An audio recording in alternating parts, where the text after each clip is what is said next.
It's time to get clear, get heard, and get paid. And join us on our Soul Business Retreat. Attract your dream clients and income over 3 nights as we shape your passion into a business that makes a profit. Follow our 13 steps to reach 5K in 30 days in the beautiful Byron Bay. Whether you're starting, growing, or expanding your business, our all-inclusive 3-night retreat is the place for you. Check out the details in the show notes, and we hope to see you soon. Welcome to Willow Healing Matters, the podcast. We are so excited to have you joining us on this journey where we explore different ways to empower your soul, whether it's healing in your kitchen or all the way up in the corporate world. Come with us as we look into different ways to heal your mind, body, and soul. Hey everyone, it's Catherine from Willow Healing, and I have with me today Lisa Jara, and she is a Womb Health Practitioner, cycle awareness mentor, and a confidant through challenging life transitions, supporting women and queer menstruators detox from societal shame and conditioning and all the other things that they've been indoctrinated with so they can reclaim their cycle as their rightful compass back to themselves. Her mission is to make living as a cyclical being, as we're all cyclical, in a world set up for linear progress to be more easeful for you so you can feel safe, happy, healthy, and wholly in your body, bleeding or not. So a big welcome to the show, Lisa. Thank you so much. It's a joy to be here. So let's unpack this a little bit because there's a few things that you do and people might not be aware of what it actually involves. So what does it actually mean to be a womb health practitioner? I chose the term womb specifically. For me, the womb is an energetic space. You do not have to have reproductive organs or not any longer. It is not the uterus, it's not the ovaries, this whole space. And especially for anyone carrying a womb, there's a lot of stuff that gets stored there, and that's where a lot of the issues we see today in female health come from. So that's why I chose this space as like the main entry point into holistic healing, because this is our center of power, and we need to be in good relationship with it in order to feel fully present in our bodies and in our lives, and then lead from there. Yeah, and it's so important too because a lot of people, especially women, don't realize that the womb does contain, that is unique for us, and it's a special energy center that allows us to create and tap more into this, I guess, higher kind of vibration energy for creation, because it does have the capacity, if you want to hold a baby, and then it does move forward from there, that you are able to tap into that and allow, to birth new projects. Essentially, it's the birthing area of new creativity. Exactly. And the mystery, how fascinating is it that we bleed every month without having a wound? It starts bleeding, it stops bleeding, but we don't hurt. It's a cleansing ritual that we go through each month, or I even say a death and rebirth process that we go through each month, releasing and shedding everything with the blood. Or if you do not have a uterus, for example, then it is still an emotional cleansing, a spiritual cleansing, a mental cleansing during the dark moon phase. So when the moon is not visible in the sky. So we each do have a cycle. Men too, and all other genders do have a cycle too. It's just that we work on this roughly monthly rhythm. And we are very, very dependable. It's often said that women or menstruators, they are fluctuating, they are emotional, they are unstable. Well, no, we are, but not on a daily cycle. It's on a monthly basis that we experience and go through the same phases and the same energies over and over and over again. Yeah, exactly. And I think, like what you said when I was introducing you about, we're forced to live in this linear progression, this linear cycle. But if we look around us and actually look at nature, nature's not linear, and neither are we, and we come from nature. So, especially when we're going through, bleeding or not, as you were saying, it's a time to sometimes come back into yourself, because you need that space, and it does depend on month to month what's going on around you as well, because as energetic beings, we were just talking about before we started recording, the energies that are happening around us can be more impactful depending on what's going on in your body. Yeah, for sure. And I mean, even just the ancestral stuff that gets passed on through generations. I mean, you as the listener, you have been present in your grandmother's womb, uterus, already as an egg in your mother's womb. So, like, you already got in touch with that, and now think about how we carry and pass on that throughout the ages, and also how much good we can receive from that when we tap back into where we are coming from and the good ancestors that will have been there, like however your relationship with your family is, or your blood relatives, but like there will be some people down the line who you would have deeply connected with, and that gives me hope. Yes. And that is very much a part of the work I do, as like I call it Womb Health Practitioner, because I'm not a fan of saying like specialist on anything or expert on anything, because I strongly believe that you are the expert on yourself, and my role is just to hold space for that and maybe ask the questions or give you a few massage practices, embodiment practices, whatever, so that you can get in touch with this inner power that you hold. And like it's a very practical thing. I mean, even just having our hands in the blood, so to speak, when we are born, like it's a bloody mess. It is. Birth it is. and so with each transformation, with each month when we shed maybe part of an identity, or whatever experience we've lived through in that month, it's a messy process, and it reminds us that we are part of nature, because that's what nature does every year. Like nature works in this beautiful yearly rhythm with the seasons, and nature too needs to go inwards and rest, as we do too. Yeah, and I guess like if people question that, you have to think that until recently we were people that lived with the seasons, because winter would be a time of kind of going in and staying indoors, and whereas when it's spring and summer came again, it would be the more energetic times, because that's when you go to harvest, you plant all your seeds, you go out and get your food, you store it up for the winter, and these cycles in nature are there to reflect what we're meant to be doing as well. Like in winter, you often want to cuddle up on the lounge and have your beautiful soups and really have warming and nourishing practices, whereas summer you're like, yeah, there's so much daylight, let's just go conquer the world, and then your children don't go to bed, and it just goes on from there. So it's interesting how we've forced ourselves to, a lot of people do the 9 to 5, but it's like, actually no, it should be more fluid, it should be more in flow with the seasons and the family unit, and I know sometimes in Europe, I don't know if they still do it anymore, but a lot of places we visited, they would have the afternoon off because they have their siesta in the middle of summer to avoid the heat of the day, and then you go back out and you'd stay out till quite late at night, because that's how they'd adopted to those cycles of being like avoiding the heat, so they still had more energy to keep going for the rest of the day. Yeah, because each place in like each location has its own time and has its own cycle, basically. Sometimes it's just a little variation, but it still is.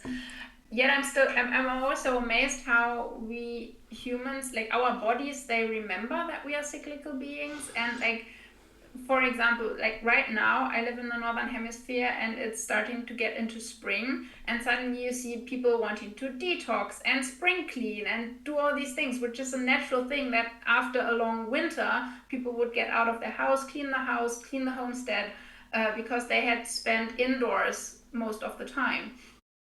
And then like even on the southern hemisphere right now is also a time of decluttering, even though we're like moving downwards into the darker half of the year. It's still a cleaning process, so to speak, and like even both halves of the earth do mirror each other. Exactly. And it's funny because, being in Australia, when people are like, oh, we're going into the longer part of the year, and I'm like, oh no, we're going into the opposite. Okay. It's just but it does still mirror, like you said, like we still go through the equinoxes, we still go through, those points of harvest, and especially for us, we've just gone through the fall equinox or the autumn equinox, and it's time where people start to start to harvest and put things away to put on the shelf, kind of coming into that winter and that rest season. So it's really interesting, like, that you bring that up, because it's so often that we go, no, it's winter, we got to keep pushing, but our body actually usually wants to rest.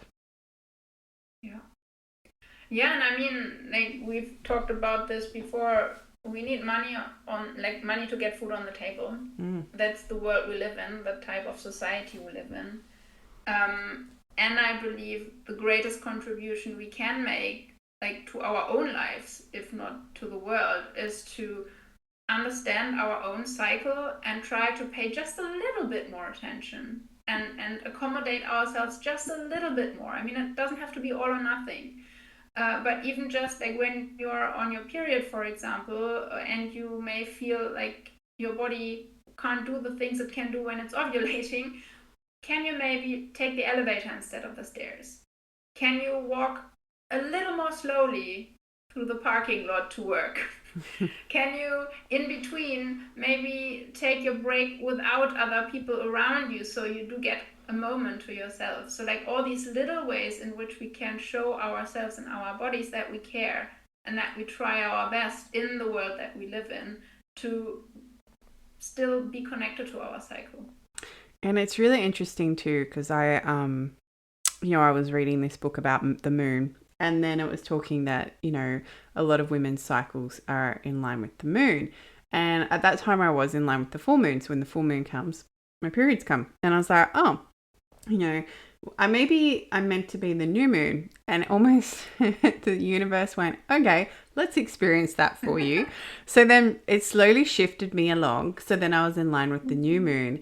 And then I was like, I don't know what you want me to learn here. And then my friend just simply went, how is your energy when you have your period during the new moon? I said, oh, it's so much worse. Like, it's actually like a lot more pulled down. And she goes, that is what, the universe wants you to see, that, depending when you actually get your period can be reflective of the moon cycle and how that energetically feels. And she goes, and how do you feel when it's a full moon? I said, it's like it's there, but it's not there. Like, I might have 1 or 2 days where I want to come into myself, but, overall, I'm pretty good. And she's like, that's what they want you to see. So now it's actually moved back to the full moon. But it was such an interesting thing. And I was like, why, what's going on here? But it was just, when you're curious, spirit listens too, and your body listens. And it's like, yeah, let's experiment and let's see what this actually looks like. And it was just really a nice contrast for me to see, okay, actually, I do feel better having my period with the full moon, because it's almost like the gravity helps pull it out with more ease, rather than the new moon is keeping it in a bit more. So it's just really interesting. And if anyone's like, how do you know that? Get a diary and track it. There's so many diaries these days with like moon cycles and things in them. I have one, it's great. But, and then you can see how it aligns with the moon cycles, and you can see how it aligns for you. And it also lets you to see if you are in that flow and you are having those cyclical moments like we've been talking about. Because if you're not having those cyclical moments and it's really imbalanced, that can be a sign you need to get some assistance too. And if that's of any help, I do have a free mini course called Unlock the Healing Power of Your Cycle that comes with a chart where it's quite a simple approach. So each day you would track the day in your cycle you're on and the season you're in, like the inner season, and 3 words for what's on top today. And from that alone, you can see like the patterns throughout the month. And with that, you feel so much more prepared. Like you finally understand, oh, every time I get grumpy, it's 2 more days until my period starts, for example. or always on day 20, I do have a fight with my partner. Or come this phase, I feel energized and like I can take on the world. So like, at least you know when you're prepared, I think it's much easier to navigate any situation. But when you've got a rough idea, that can be super, super helpful. Yeah. And especially since I added the symptoms, like a little symptom tracker. So in case you do experience any symptoms like painful periods or intense mood swings down like to depression and anxiety, then it's very helpful to note down when that happens in your cycle, because then like you can work with it and improve your well-being. Exactly. And sometimes it's so important to know yourself so that you are understanding and can give yourself the grace in those moments too. It's like, why am I feeling depressed? Oh, actually, my hormones are having a big of a swing at the moment. Or, why am I not feeling myself? Or why am I feeling, like you said, grumpy? Or why am I really triggered by my partner at the moment? So it's...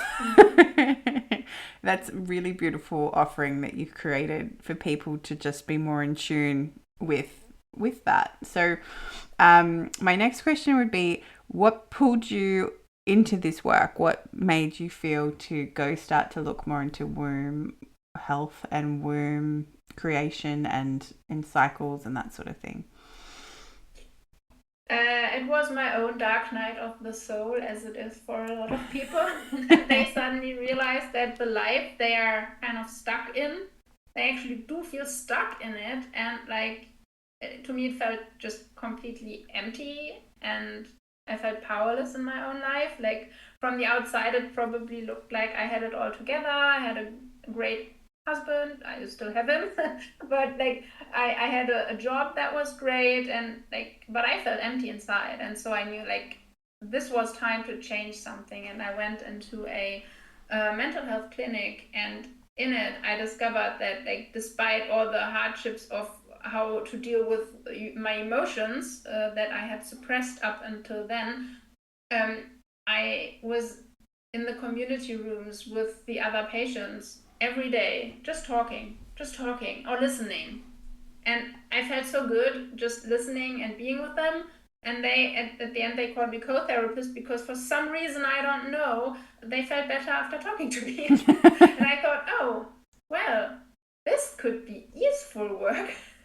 Maybe I should work with people instead of numbers, because I was working in finance up until then. And at the same time, I read this book by Tanishka, the Moon Woman. She's Australian, by the way.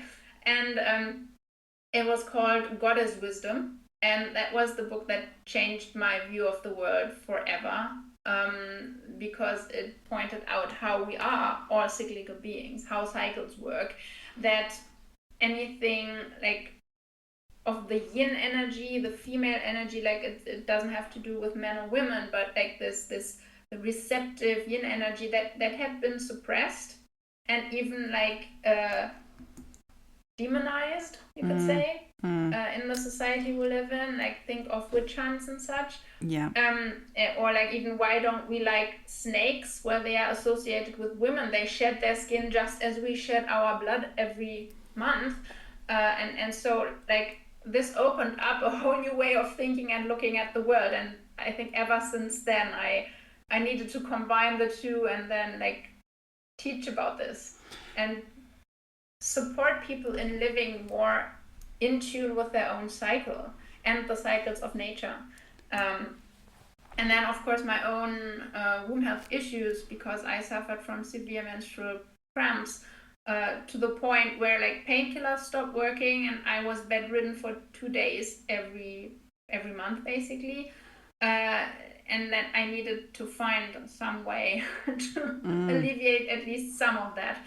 And did a female health training so that I now understand more about like how the different systems in our body work together. So after having understood about the mental processes and the conditioning and my emotions and the spiritual realm, I finally also brought it down to earth, down to the physical, and I know now how to work with the body as well, supporting the body in detoxification and supporting the nervous system, supporting the lymphatic system and the digestive system. So that's what I call like true holistic health, because we need to come from all levels, because our system is body, heart, mind, and soul.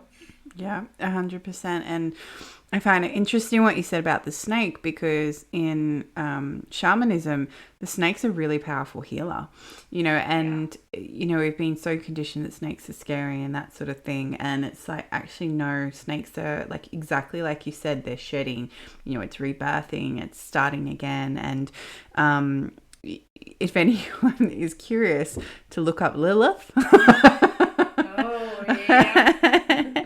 I'm going to leave that seed there for our listeners, and to go down that path and to see some interesting parallels to what we've been conditioned to believe about, how creation started and things like that, because it's often the women who have been painted in such a negative light when we've actually not like that. And exactly what you said with the witch hunts and everything like that. And a lot of people don't realize that how many women actually did die during those witch hunt years. And sometimes it was purely because they were working with nature or herbs, or, or just being really in touch with their feminine. And, it was even like midwives, because they used herbs to alleviate the pain, and things like that. So there's such a history that we have as women, and a lot of us are carrying that wound and don't even realize it. And it was funny because I met somebody and she was saying, oh, I feel like I need to do this. I said, no, that's your witch wound coming through. She's like, oh, thank you. And because sometimes, like you said, in that process of your dark night of the awakening, people just want to be heard, and people actually want to have like someone listen to them and take in what they say. And sometimes the best gift we can give as a soul is to allow people to, have that space where they can share authentically without the masks on, be vulnerable, and actually be heard. Yeah, and what was so interesting when I spent those 3 months there, like I realized that at the basis, like at the heart of all of our different conditions for whatever we were there, men, women, and anything in between and beyond alike, at the heart of it was a deep, deep lack of self-worth, of believing that we don't matter, that we are not worth a thing. And for one, that played out as an anxiety. For the next, it was an eating disorder. Then it was borderline. But at the heart, we were all just, we felt separate from ourselves and wrong in our lives. And so this is the wound that we need to heal. And that's the wound that got inflicted through patriarchy, capitalism, and all the other isms that we see playing out in the world today. Yeah, and it's nice to know that it's all shifting. So I feel really good about that. But but at the same time, you need to do your own work too, right? Like, it's about taking your power back and going, okay, there is something more that I'm missing in my life, and there must be a reason why I am feeling like this low self-worth. And to reclaim that and take that back is such an important step for people. Yeah. And maybe become a little more of your witchy self.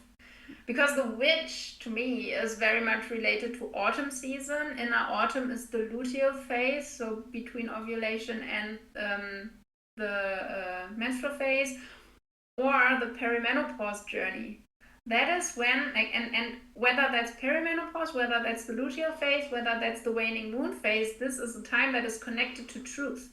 To us, turning back to what we believe in, what is true to us. And I believe that a lot of, or what plays into a lot of like PMS symptoms, premenstrual syndrome symptoms, and mood swings in your premenstruum, is that like on some level we sense that our life isn't like we would like to live it.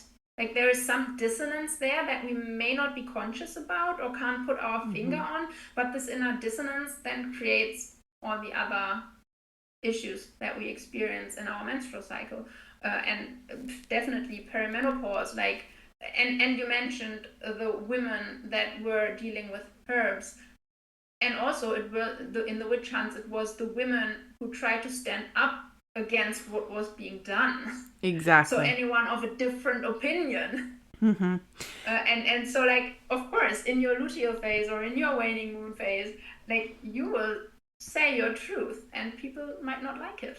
Yeah.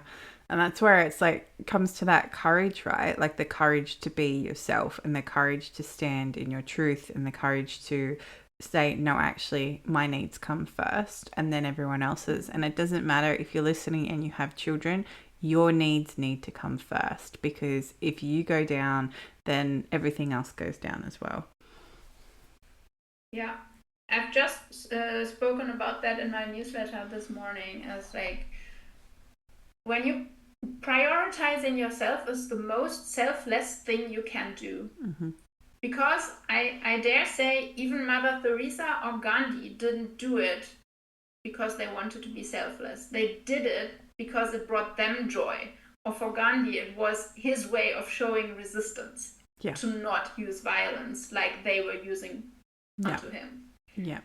But it was them prioritizing themselves and what brought them joy or this sense of fulfillment of their conviction that they followed. And so yeah, and it's really interesting you bring that up too, because it's like when we're able to bring our joy into what we do every day, then we're truly living our soul purpose, because it's our joys and our passions that are letting us know that our soul, this is what your soul wants, you know. So it's like follow those threads, follow those breadcrumbs, because often when we get to those points in life where we feel really lost and we don't know what's going on, you can go back to what brings you joy and what brings you passion, and it will help bring you to the path you need to be on.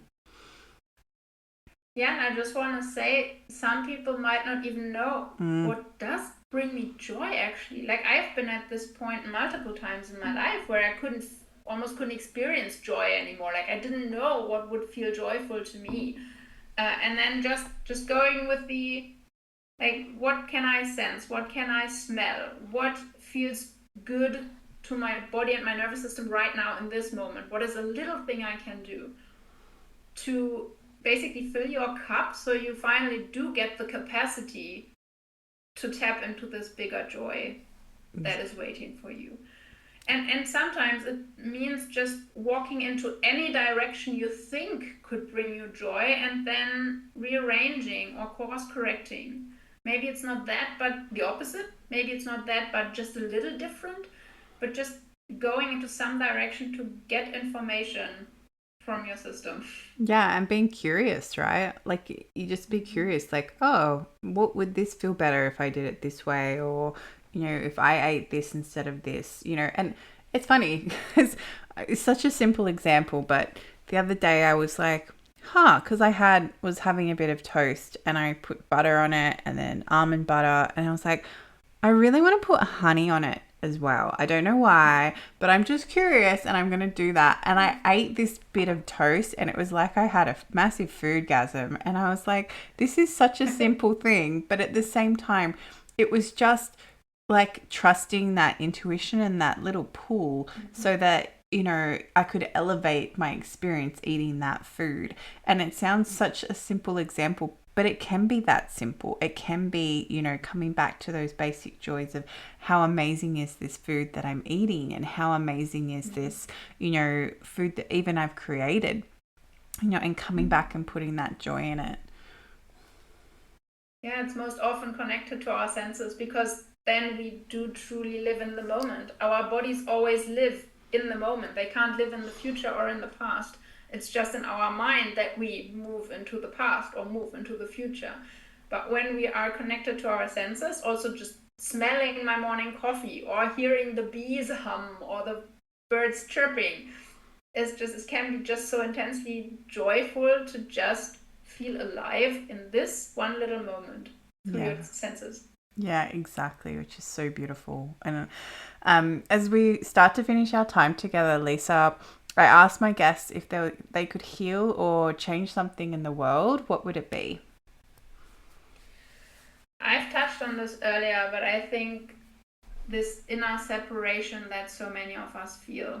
Like that something is inherently wrong with us, whatever means of conditioning that came through, but understanding that you are already whole and complete just as you are right now, and learning to love all the facets, even those that you were taught to dislike, or that might not be the best of qualities you have, but so what? They all make you make you unique. And when we start like feeling that it doesn't matter, we're still worthy of being on earth and enjoying nature, I think a great deal could be alleviated. So beautifully put, because it's when we love ourselves wholly, the darkness, the lightness, everything in between, that then we can truly accept who we are and move forward. Yeah.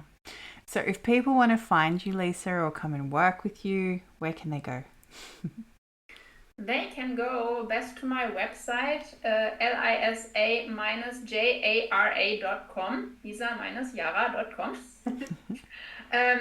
You've got my email address there, you've got my Telegram account there, so whichever way to message me works best for you. I do have an Instagram account. I'm only in my DMs over there, so any kind of personal outreach, but you can also just have a look at my blog articles or videos to get to know me. And like, I do try and offer a lot of resources that I think are things we should have learned at school but weren't taught. So it seems to be a theme with a lot of guests I have. So, well, perfect. I'll make sure I'll put all that in the show notes as well, so people can link up with you. And thank you so much for your time, Lisa, and thank you for the conversation. Thank you for having me. It was a really yummy conversation. It definitely was. It definitely was. Thank you for listening to Willow Healing Matters, the podcast. We have so much love and gratitude that you have taken the time out of your day to empower you on your healing journey. The views shared by the person being interviewed might not necessarily reflect that of the host and should be used at your own discernment. Trust what resonates for you and follow your heart and soul guidance. If you have any underlying medical conditions or mental health issues, please consult with your healthcare provider before pursuing any of the recommendations. Likewise, you can always contact the person being interviewed to find out more information. This can be found. Remember to activate, align, heal, empower, and find love in everything that you do.